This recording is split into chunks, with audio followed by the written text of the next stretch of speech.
Hello everyone, Juxtaposition here. Today's video I want to examine the mysterious death, murder, accidental drowning of Natalie Wood, film star, actress, that happened on the Thanksgiving weekend, November 1981. And there's so much to get into on this. It's fairly complicated. I'm going to try to do my best to keep it straightforward and simple. There's so many different ways we can go and examine this story. So I'm going to try to just recite for you the facts of the case. But I do want you to remember my previous videos because there's a lot of similarities in the Natalie Wood death as there are in the Sharon Tate situation, Lindsay Pearlman, Ashley Ellerin, Cass Elliott, Dennis Wilson, Abigail Folger, and to quote my favorite actor, Patrick McGoohan, who starred in 4 Columbo episodes. In the Identity Crisis episode in 1975, Patrick McGoohan played a CIA operative, senior agent, and living above the Cielo Drive murder scene, if you believe that, in a place called Angelo Park, which is owned by Paul Allen's Land Trust in Benedict Canyon. If you don't think that's creepy, I don't know what to tell you. There's so much messaging going on in Hollywood, in film and television, and that is true with Sharon Tate and Abigail Folger, and it's true with Natalie Wood, who, by the way, that's not a real name. So in the interaction between Lieutenant Columbo, who's pestering Patrick McGoohan's character, who's played, it's called Nelson Brenner, is the character who's the murderer that Columbo suspects. And Patrick McGoohan turns to Peter Falk and says, well, by now, Lieutenant, you should know that no one in our business is who they say they are.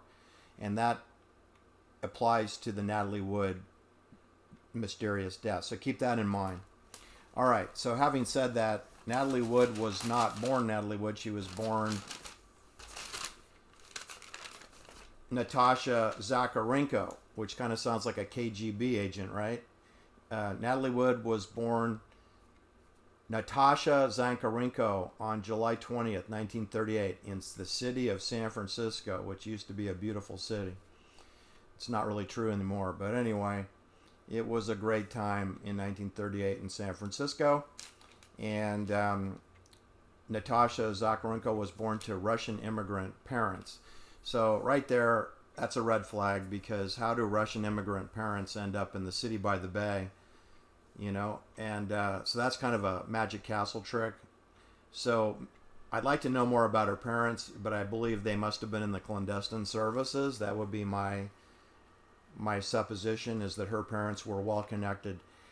And there they were in San Francisco. And this is an important date, 1938, because that's when the Disney brothers, Roy Disney and Walt Disney, were beginning construction on the underground 5-studio, 100,000 square foot facility in Laurel Canyon at Lookout Mountain Road.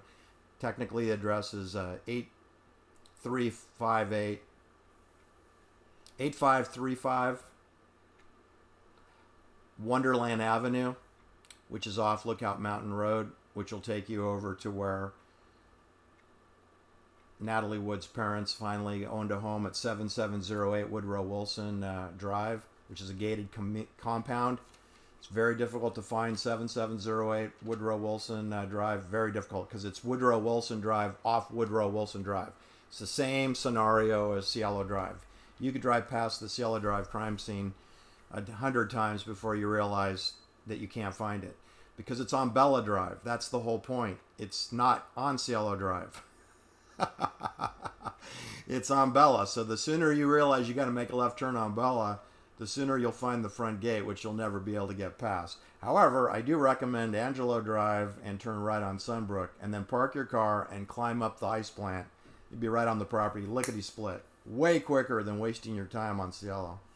All right, well, anyway, Natasha Zakharenko's parents magically moved to Hollywood, Studio City area, where Natasha's mother got a job at 20th Century, and her father became a carpenter who could build sets and tear them down, and be a necessary carpenter for Hollywood film productions. And it was in 1945 that the family moved from San Francisco down towards Studio City to Burbank Way. And eventually they bounced around between Northridge, Van Nuys, Studio City, Burbank. And Natasha Zakharenko must have been scouted through her mother at 20th Century, and she was put into her first speaking role in a film was with Orson Welles the year that they moved down there. So Natasha Zakharenko in 1945 was 7 years old, and she appears with Orson Welles. That's important because that's who Sharon Tate appeared with in her last film for MGM before Sharon Tate went bye-bye, bayoneted 16 times with a NATO M7 bayonet, military assassination by military soldiers. And that is who Natalie Wood was presented with, Orson Welles. It was decided to change her name from her Russian KGB name, which is what I'm going to call it, Natasha Zakharenko, and they changed it to Natalie Wood. And then about 18 months later, she was cast into Miracle on 34th Street in 1947, which is a film about the Santa Claus at the Macy's department store in New York. And in that film, there's a lot of Wizard of Oz messaging going on, which is it's whatever you believe. It's all MK Ultra. So the message in Miracle on 34th Street is that if you don't believe in Santa Claus, then you're not going to get any presents under your Christmas tree, right? Because you need to believe and dream your way through Christmas and dream your way through life. DreamWorks, right? The meta universe. Because before that, just 9 years earlier, we had Judy Garland playing Dorothy in The Wizard of Oz, and the theme of that movie, amongst many themes, there were many messages, but follow the yellow brick road. She wanted to get back to Kansas, right? And they just told her to follow the yellow brick road to go to Oz, to the great and wonderful city of Oz, to see the wonderful Wizard of Oz. So she followed the yellow brick road, and they said, don't stray off the yellow brick road, because the flying monkeys and the Society of the Sacred Heart nun in a habit on a flying broom will get you and ruin your life. So that's a message of compliance and obedience, right? Of course, I didn't get that message because I'm out in the weeds. That's where I hang out. I'm out in the weeds because I don't have problems with flying monkeys. I have yet to see a flying monkey. I'm waiting for flying gorillas. It's like monkeypox. I'm waiting for gorilla pox. Bring it on. Bring it on. So the thing is that Natalie Wood is now a full-fledged child star at age 9. And the family is then repositioned from Studio City up the hill, above the Hollywood Bowl in Laurel Canyon, off Laurel Canyon Boulevard on Woodrow Wilson Drive at 7708. They get their own gated compound with a swimming pool, and I believe it had at least 3 bedrooms. I think it had a guest house, 5-car garage, and they're living the dream. So her father's working as a construction guy down the hill. It's only a 10-minute drive down Laurel Canyon Boulevard to get to work, and her mother's working at 20th Century.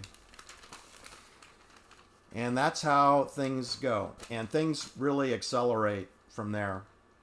But I just want to set the stage for you that Natalie Wood became a big star, by age 9. She appeared with Orson Welles at age 7. But she is fast-tracked from age 9. And she gets married to Robert Wagner after starring in a film with him. And she marries him in 1957 at age 19. And they have a 5-year marriage, and they get divorced in 1962 when Natalie Wood is 24. Robert Wagner is 8 years older than her. So when they get married, Robert Wagner is 25. No, he's 27 years old, and Natalie Wood is 19. He's been sleeping over at her home, since she was 18 years old. And Natalie Wood's mother served breakfast to Robert Wagner, who goes by RJ for Robert John, and her 18-year-old daughter, Natalie, in bed, while Robert sleeps overnight in bed with the daughter by age 18. He's regular sleepover guest at 7708 Woodrow Wilson Drive, which I'm telling you right now, it's a surveillance house, it's a party house, and there's RJ and little teenager Natalie Wood. Not kidding. So that was how they began. Robert Wagner was 26 years old, and Natalie Wood was 18 years old when they got together.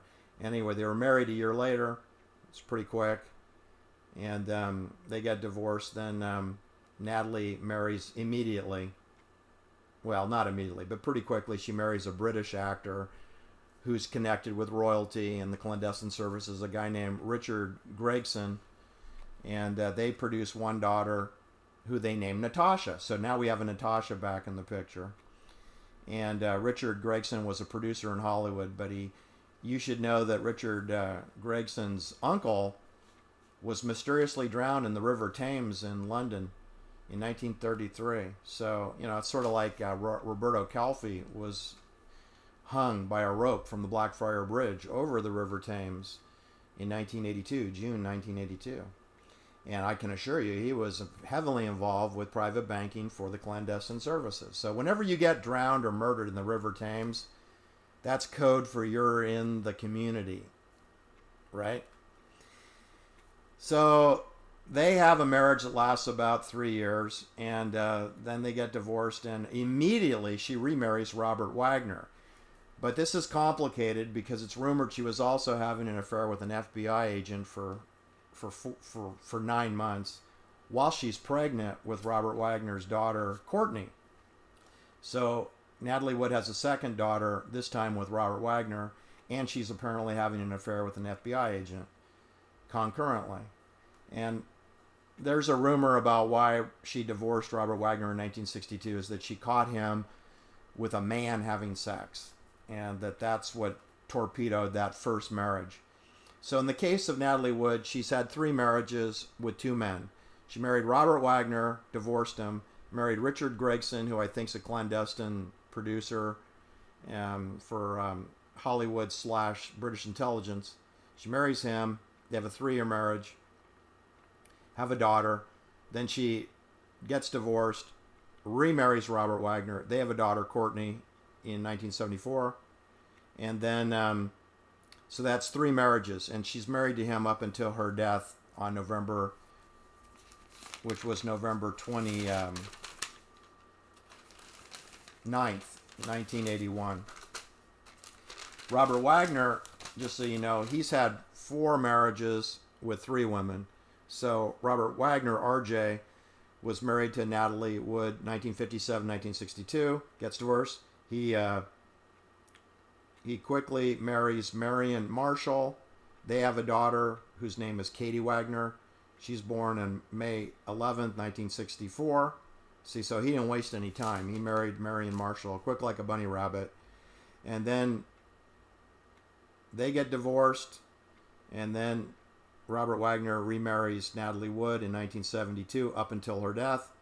And then he falls into the arms of Jill St. John, who you remember from Diamonds Are Forever, James Bond's liaison partner or clandestine service agent, smuggler of diamonds. And they get married in 1990, and they're still married today. So that's 4 marriages with 3 women for RJ. And it's 3 marriages and 2 with 2 men for Natalie, a.k.a. Natasha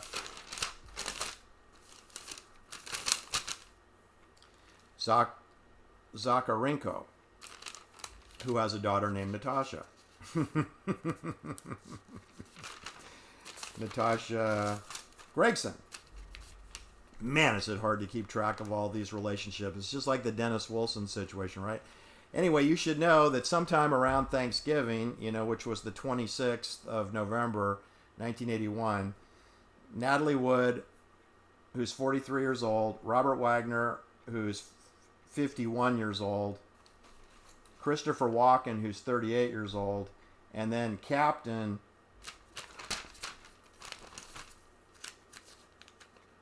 Dennis Davern, who's 33 years old. They set sail from Marina del Rey in their yacht, the Splendor, named after Natalie Wood's successful film with Warren Beatty, Splendor in the Grass, right?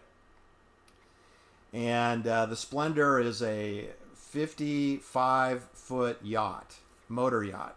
And off they go, and they literally, have to wave at Dennis Wilson, who has his 62-foot yacht moored next to Chris Otis, and Dennis Wilson is living with his cousin's daughter, who's 17 years old at the time, Sean Marie Love, and she's living on the Harmony with Dennis Wilson, who's 36 years old, and she's 17 years old, and they're not married yet, and off goes Robert Wagner and Natalie Wood and Christopher Walken, who's starring in an MGM film, Brainstorm, with Natalie Wood.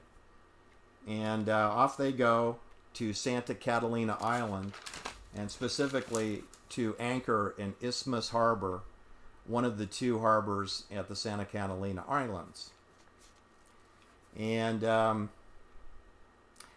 Natalie Wood's never won an Academy Award. She's been nominated many times, and she won a Golden Globe Award for From Here to Eternity television adaptation. But she never won an Academy Award. I always think that she did, but she didn't. But anyway, I'm going to just stay focused on the crime. They went out, what I think's a crime.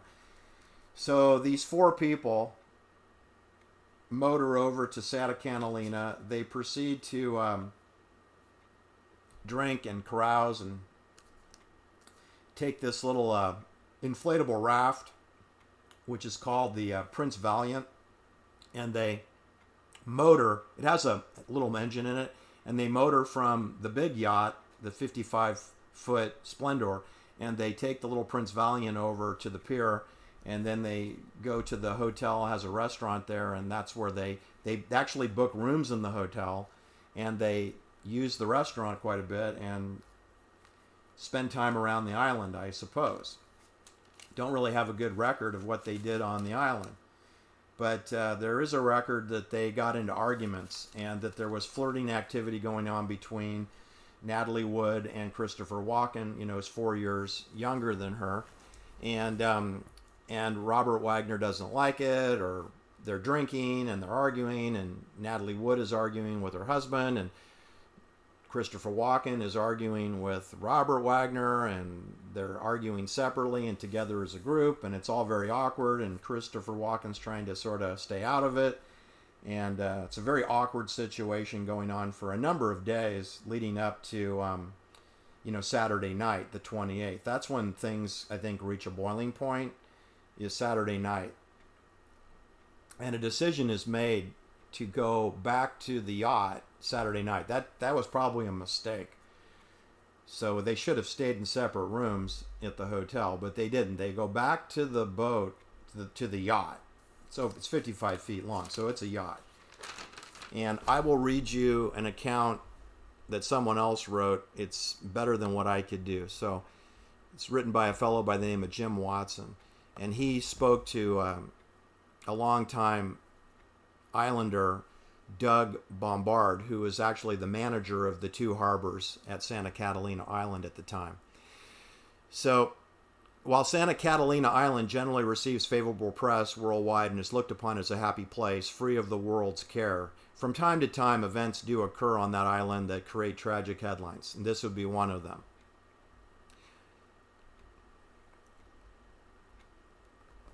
All right. According to official accounts of the event, around 3 a.m. on November 29th, 1981, that's a Sunday, so that's real early, and they've been drinking and carousing at the restaurant on shore Saturday night. And now we're back at the yacht, anchored in the harbor, and it's 3 a.m. And according to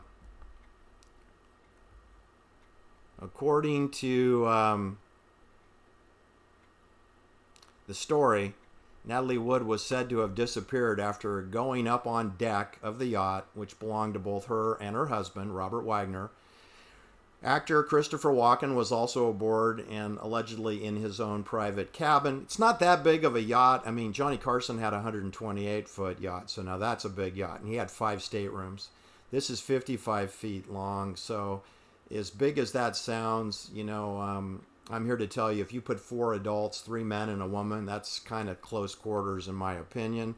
And you would be able to hear everything that goes on between the walls because it's not a big ship. It's a 55-foot motorboat, in my opinion. It's a cabin cruiser. So several witnesses on other boats in the area that are moored nearby reported that they heard arguing between Wagner's vessel earlier that night, which would be Saturday night. Wagner himself, Robert Wagner, told police that the two had an argument, but they calmed down before going to bed. Okay? At some point during the night, Natalie Wood went up on deck. She did not return. Noticing that the small inflatable dinghy was disappeared, that's the Prince Valient, Robert Wagner went looking for her in another boat. Now, I'm not sure that that's a true story. That doesn't jive with what Captain Dennis Diverne said. There's a lot of missed messages in this story. Okay, so there was a supposed search for Natalie. Now, it doesn't appear there was a search at all. There was an effort to drink Scotch whiskey and not use the searchlights. You realize that this ship, this yacht, has searchlights. And Captain Dennis Diverne wanted to use the spotlights to look around, and Robert Wagner specifically told him no, not to do that, and then proceeded to open a bottle of Scotch whiskey and drink. Doesn't sound like a concerned husband to me.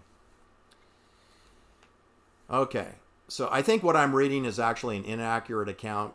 I'm reading a puff piece, so I'm gonna skip over this because that's just not true. Anyway, after about 45 minutes that she had disappeared, Captain Dennis and Robert Wagner went and alerted the harbor master, and then this is where Doug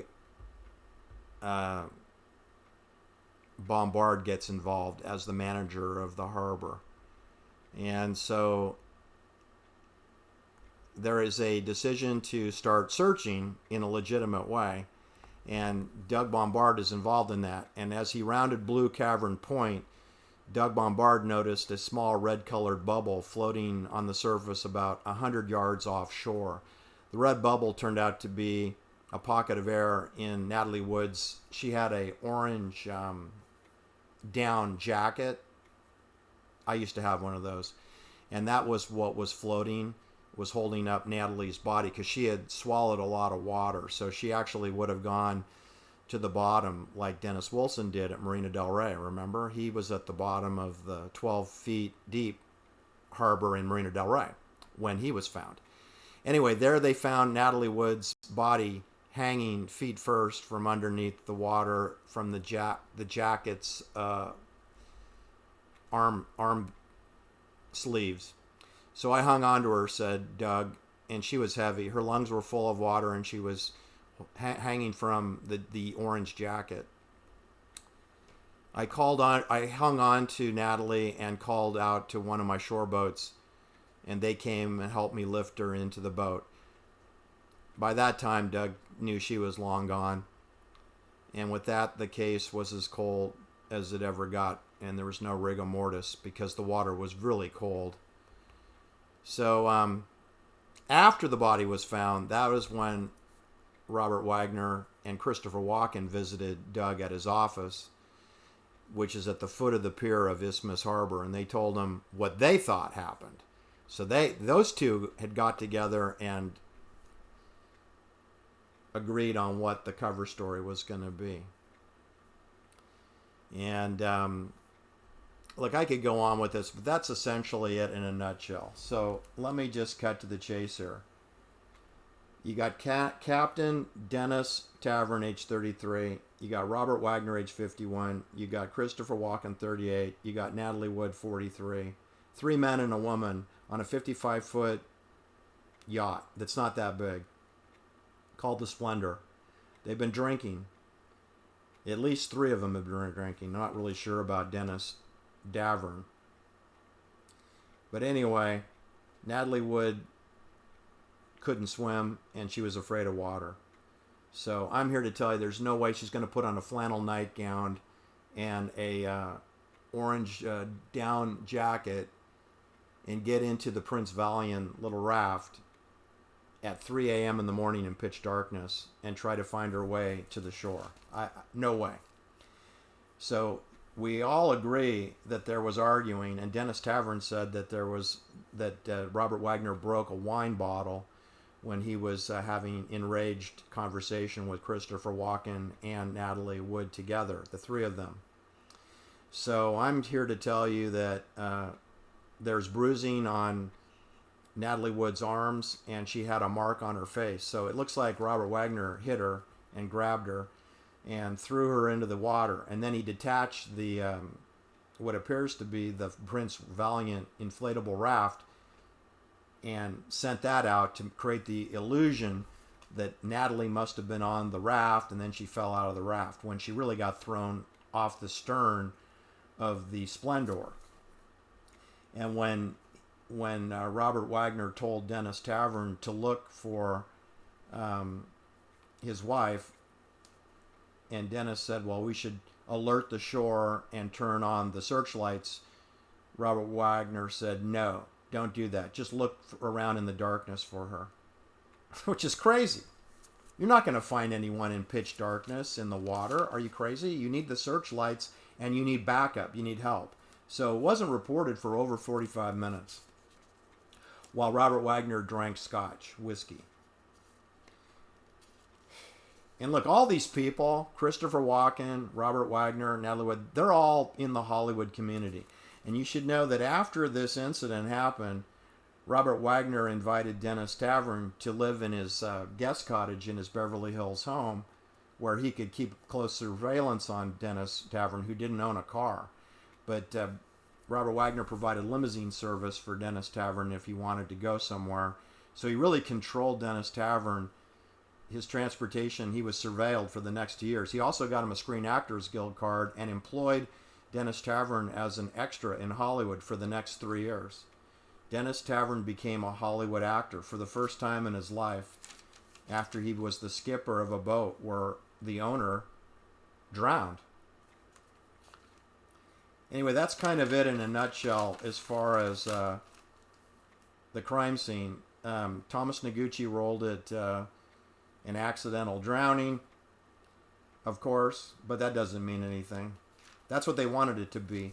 The memorial service for Natalie Wood was held at the Westwood Village Memorial Park Cemetery, and in attendance was Laurence Olivier, who, as you remember, he was married to Vivian Leigh, but had to pretend that he wasn't dating her back when she did Gone with the Wind, because it would not be good for publicity. So anyway, Laurence Olivier apparently flew in from London for the memorial service for Natalie Wood. Rock Hudson attended, David Niven, Gregory Peck, Elia Kazan, Elizabeth Taylor, Frank Sinatra. What's comical about this list is it's very similar to the same people who attended the Sharon Tate memorial services. David Niven starred with Sharon Tate in Eye of the Devil in 1967.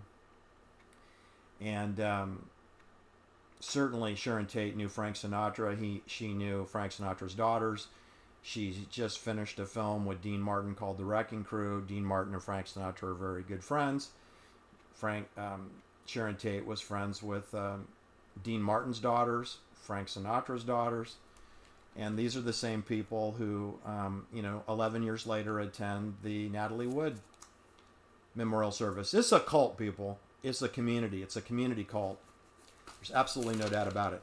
They also put Natalie Wood's Hollywood Star on the Walk of Fame. It's in close proximity to the Dolby Theater. It's actually a little bit of a snub, though. It's on the 7,000 block of Hollywood Boulevard, which is not directly across from the Chinese Man Theater. She's actually near the Van Diesel Hollywood Star. Van Diesel, you know, the guy who was the sugar daddy dating Ashley Ellerin before she got bayoneted 47 times to death. Van Diesel has a Hollywood Star in close proximity to Natalie Wood. I mean, she's across the street, I think, from Mike Douglas, who allegedly was Mike Douglas's father, Kirk Douglas, who raped Natalie Wood at age 16 at the Chateau Marmont Hotel on Hollywood Boulevard. That's a rumor. Can't substantiate that. There's no criminal complaint, no police records that you can look at for that.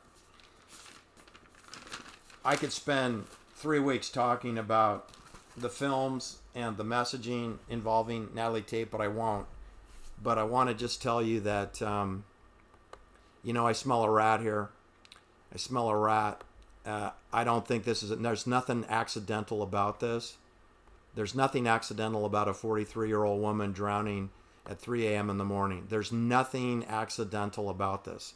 And I don't think there's a lot of accidentalness to the Dennis Wilson drowning either, even though it's certainly staged better to look like that. But there was doping involved, and there may have been alcohol involved. In the case of Natalie Wood, Thomas Noguchi said her blood alcohol level was 0.14, so that's definitely over the legal limit. She, like I said, she couldn't swim and she was afraid of water. So I don't think that she was drunk enough to forget that. And I don't think she went into the Prince Valient raft. She knew everybody in Hollywood. So did her husband, Robert Wagner. And anyway, you can look up her history yourself. But that's my take on the Natalie Wood case. I'm calling that a murder. And I'm going to call your primary suspect would be Robert Wagner. And Christopher Walken is definitely a co-conspirator because he didn't tell the truth. So in order to cut a deal with the devil, Christopher Walken agreed to keep his mouth shut and not disagree with Robert Wagner, who was the senior person in Hollywood. And so I believe that Christopher Walken, who won't discuss this Natalie Wood case, is that he knows what happened and he knows that she got whacked and he's not going to say anything against that. Just like Mike Love's not going to say anything positive about Charlie Manson, even though everybody knows Charlie Manson didn't murder anyone. Except the public. The public's the clueless people that don't know. Everybody in Hollywood knows more about these stories than what they'll say. Everybody in Hollywood agrees to wear masks and to social distance and to do all the COVID compliance because otherwise they'll be whacked or they'll lose work and they'll become unemployed. And that's the story of Charlie Manson, and that's the story of the Dennis Wilson, and that's the story of the Brian Wilson and Eugene Landy, completely controlling him in 1980s and fleecing him. All right, so these people are all controlled. That's the point. All these people are social engineers, virtue signalers, and they're all under control, or they get whacked. And I think Natalie Wood must have done something to assert her independence, just like Sharon Tate got pregnant, refused to get an abortion, refused to renew her Filmways MGM contract for another 7 years. So she got whacked. Those are three examples of disobedience. That's going off the yellow brick road. Right? And I don't know what Natalie Wood did, but she must have done something because she ended up dead. Have a great day. Click the like and subscribe. Talk to you soon.